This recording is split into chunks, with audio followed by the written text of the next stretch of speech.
So I finally made the switch over to Canon for this particular shoot. Hold your horses, Sony guys. I'm not switching over, but I did have hands on the R5C for, a couple of days. It was only a short period of time. One of my mates down the Gold Coast, he had it, so I decided to borrow it off him before he took off, and he needs to obviously use his camera for his stuff. But the R5C was an incredible camera to use because I was shooting in 8K RAW internally. And I mean, quote me if I'm wrong, but I think this is the only camera in this price range to be able to film 8K RAW internally. Now it does up to 60 frames per second, but I was only filming in 25 frames per second with this project, and this was actually a collaboration between myself and Nisi. So I actually had to use the Nisi True Color filters, which was great because, as you guys know, the R5C doesn't have internal ND filters, which is pretty interesting because it doesn't have internal ND filters, it doesn't have IBIS. So they've taken the R5 and taken the IBIS out of it, not given them the internal ND filters. Now this video is going to be jam-packed with a whole bunch of information. Obviously I'm a Sony shooter, you guys know that, and the R5C was an absolutely phenomenal camera, I'm not gonna lie, but there's a whole bunch of things that I don't like and there's a whole bunch of things that I do like, and obviously Nisi filters, that was the key ingredient for this one, and just a whole bunch of storytelling, and I suppose what you guys could learn from this and take away from this, and hopefully make your own mini documentaries, or don't lock yourself into a camera system because it's Sony or because it's Canon or because it's Red. You want to lock yourself into a camera system because it works for you and your style of filmmaking or content creation. But let's get into this video. So the Canon R5C has the brand new RF mount. It has a 45 megapixel 8K full frame sensor. It has an electronic and mechanical shutter up to 1/8000th of a second. It can record 8K Canon RAW light internally up to 60 frames per second. And it can also do DCI 4K at 120 frames per second internally. It can also record in Super 35 or APS-C crop modes or Super 16 modes with different recording frame rates. With its standard gamma curve, it can only do Canon C-Log 3. It has dual card slots with CF Express Type B or an SD UHS 2 card. It has a micro HDMI output, has a 3.5mm audio input and output. It has a 2.1 million dot flip screen that is 3.2 inches wide. The built-in electronic viewfinder has a high resolution of 5.7 million dots. And the biggest difference between this one and the R5, it has active cooling, which stops it from overheating. Hey guys, so we've got the Canon R5C here today. We're going to be shooting this mini documentary of Chloe and her amazing paintings that we've got here. This obviously is a completed painting that we've just done as a background. She's done a painting over there, but we're here using the Nisi filter on top of the R5C. So pretty much using a black Pro Mist underneath it as well. So we're trying to, I suppose, get that misty atmospheric look on top of here because it is a 45 megapixel sensor as well, and we're shooting in 8K RAW, so it's going to be quite detailed. I'm not a fan of shooting no mist filters. I prefer to have mist filters pretty much on every single one of my shoots. I know some people, man behind the camera Tristan, likes a quarter mist when it comes to high resolution sensors. Depends on you, but this one is the Nisi Black Pro Mist as well. Now in terms of the shots that we've got today, so that was the first scene pretty much wrapped. It was the day scene of her doing her painting, doing all those kind of things for the B-roll, because we've got an interview section that she's going to be talking about her whole painting history, how she got into it, and inspiration. Now, when it came to rigging out the R5C, essentially we just used Tristan's R5 cage, which fit the R5C because it's pretty much the same design. It's just a little bit sort of more breadth. It has more depth to it, mainly for the fact that it needs to have more space for that fan, because we all know what the R5 did. It overheated and they needed a fan. And the R5C has the fan and it did not overheat at all. I filmed pretty much the whole time. Obviously I was, in and out of recording when it's stopping and starting, so I wasn't recording consistently, but there was an interview section where we did shoot a probably about 40-minute interview, and the R5 was the B cam. It could only handle like 10-15 minutes max. This was in the sun. It was a struggle. We actually had to cancel the whole interview process, so I ended up doing a voiceover instead, which turned out absolutely phenomenal anyway. So with this rig, I pretty much use the A7 IV rig that I have that's already built out, small rig base plate, the V-mount battery at the back, mainly for the fact that because with recording 8K RAW internally, you cannot have battery power because there's just not enough power in the camera to be able to support that. So we actually use the V-mount battery through to a dummy battery inside the R5C, and obviously that gave it its power. It was pretty much unlimited, and then I powered the monitor through the V-mount battery as well. So that rig obviously suits any camera. It's phenomenal. That's why I love it.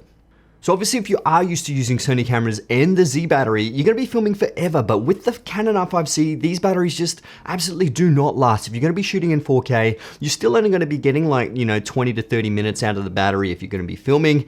That is not long at all. You're going to have to get literally like 10 of these batteries if you're gonna be filming in a whole day scenario. Otherwise, you're gonna have to be powering it through a V-mount battery, and obviously that is what we did, and that suits my workflow anyway, so it didn't really worry me that much. But if I did fly this on a gimbal, that can become a little bit of an issue.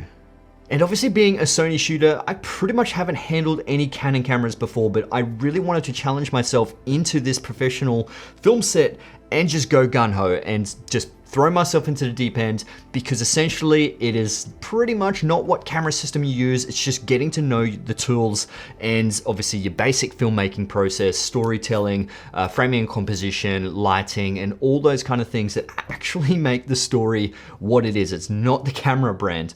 But the only time I've ever played with a Canon was a C300 Mark III, and that was on a short film project, and it was only a few days. But this one, I really dived into the deep end and shot everything manual. I personally wasn't a fan of the autofocus system, but that was probably user error because I just really couldn't get it to work properly in my favor. I did have Tristan there, which he actually has the R5, and he's got Blackmagic 6K Pro as well. So he's got a lot of experience when it comes to Canon cameras and obviously Canon lenses as well. So I had a full set of Canon RF glass to play with, and I just shot everything in manual focus. The main lenses that I went for was the 85 f1.2. 85 f1.2. This is the Sony f1.4. The 85 f1.2 was huge. It is a massive lens. Then I actually used the 50mm f1.2 as well, which is another phenomenal lens.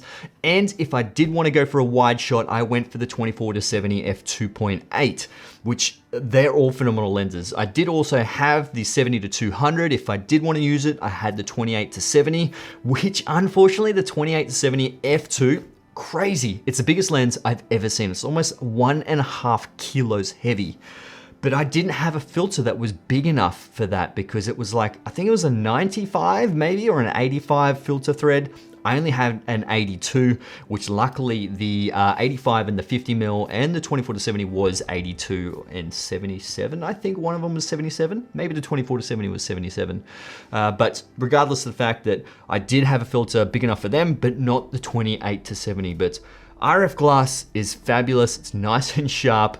The only issue I did have with the 50mm is that the lens flaring just wasn't really pleasing to in my opinion. It was just a little bit too much when it came to the flaring in direct sunlight. Now, I did want to have complete almost backlit with this situation, and yeah, the flaring was just a little bit much, but doesn't matter. It was still a gorgeous shot anyway. Now, when it came to the 8K RAW workflow, honestly, I'm never going to record 8K RAW ever again if I have the opportunity, until I get a proper computer that can absolutely handle it, because it struggled intensely. I had to create proxies, and those proxies took 14 hours to create. Sure, I did have almost 500 gigs worth of footage, but I did record into those cards and it almost filled up. It was a 512 gigabyte card and I almost filled it up. So there was that much footage to actually convert to your proxies. And yeah, it was just an absolute pain. But with Canon RAW, there isn't really many benefits. And I know a lot of people say you can adjust your ISO and all that in post, but the big thing with my shooting is that I try not to touch the ISO at all when it comes to filming. I try and keep to the base ISO as much as possible. So the whole commercial, I stayed on ISO 100 the whole time. Mainly for the fact that your camera performs the absolute best when it comes to dynamic range and image quality at that base ISO, so I do not touch it at all. Now, when it comes to needing more light, that's essentially when you bring in your lights and try and raise that ambience and essentially film it as you are with that low ISO. So that's probably why a lot of my low ISO shots at nighttime were not grainy. That is a really good thing with that Canon R5C. I was expecting it to be quite grainy, especially with RAW, because RAW is the raw data. There's no post-processing, there's nothing. It's just whatever the sensor captures, that's what you are getting. And generally, a lot of times, camera companies will use noise suppression and try and get the noise floor down. Now, in saying that as well, because I recorded in RAW 8K, I had a 4K timeline. So I am compressing that 8K into a 4K image, which essentially is making the pixels smaller and more condensed. So if there is any grain, it's gonna make the grain look smaller and probably more natural and much more pleasing. That's a great thing about like the downsampled cameras, like the A7 IV I'm filming on right now. It's a 7K downsampled to 4K, so you have a 7K image, it compresses all the noise and the image into a 4K image, and it just makes it so crisp and clean. Now, I guess one of the cool things about this camera is that it has a separate photo and video menu. Now, I know a lot of people do like this, and I know a lot of people don't like that switch over time, because if you do switch it over, it does take, 5 to 7 seconds to fully switch over, reboot itself, and then obviously restart up. And if you are a hybrid shooter taking photos and you want to switch into videos, that could be a little bit of a downside. Doesn't really affect me because generally, most of the time, I am shooting videos, so I am just stuck in that video mode. And I do like the Canon menus. It is pretty intuitive. Sometimes it's a little bit funny, but it comes down to any menu. You do get used to it after a while, so it doesn't matter what your camera menu is like. You're gonna get used to it eventually, and you're gonna find, a really good workflow with it. But overall, it doesn't really worry me, but it is something to consider anyway.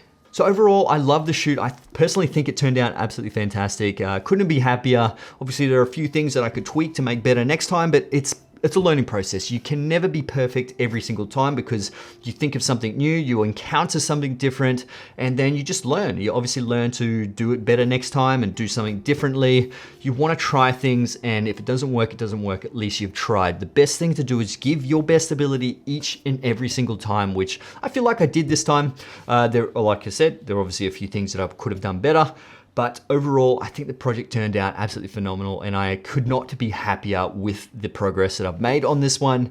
And honestly, I can't wait to shoot another documentary. I've got another one, which I'm gonna be traveling for, and I absolutely cannot wait to film this one. It's going to be absolutely epic, but it's gonna be much longer. It's a bigger story, and I can't wait to share that one with you guys. But other than that, guys, I hope you enjoyed this video. If you did, give it a thumbs up. That would be absolutely amazing. Subscribe to my YouTube channel already if you haven't. Check out the Nisi filters in the link in the description below. Check out the documentary in the link in the description below if you haven't. But also, thank you for Nisi for helping me out on this one. And yeah, I'll see you guys in the next one. All right, let's get it.